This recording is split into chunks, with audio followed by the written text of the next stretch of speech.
The humanitarian country team in Iraq embarked on a prioritization process this past year because we had to. The operation was running out of money. The humanitarian country team was trying to do too much. We were too thinly spread and we weren't having the impact that beneficiaries expected us to have. Needs were outpacing our capacity, and we knew that if we didn't prioritize, our operation wasn't going to remain credible. When we started the process, the very first thing that we did was to identify those programs that were closing, when they were closing, and whether or not a cash injection into the program could keep that operation moving.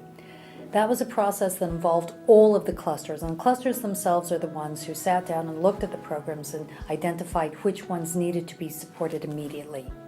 The next step involved, again through the clusters, the identification of emergency packages. Every cluster said, this is the package that we're going to provide. And they sequenced the package across first-line responses, second-line responses, and full cluster responses.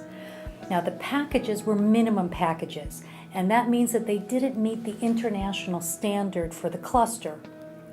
The difference between the international standard and the minimum package, we called the ethical gap.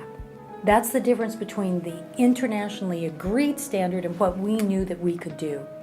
We then engaged the government in a discussion. We said to the government, here's the international standards, here's our minimum package. Government, as being ultimately responsible for the welfare of your people, what can you do inside of that gap? And this is where the government stepped forward and said, these are the ways we're going to program that gap. And as a result, we ended up with a process that made sense. It was complementary. You could clearly see what the government was going to do to meet the international standard, our contribution through the minimum package. The fact that the whole process was evidence-based, that it was transparent, and that it brought everybody together is part of the reason why it was successful. One of the disappointing things about prioritization, however, has been that although this was a very rigorous process, unfortunately, the donors didn't step forward and they're part of the compact. They didn't come forward and say, right, that's the minimum.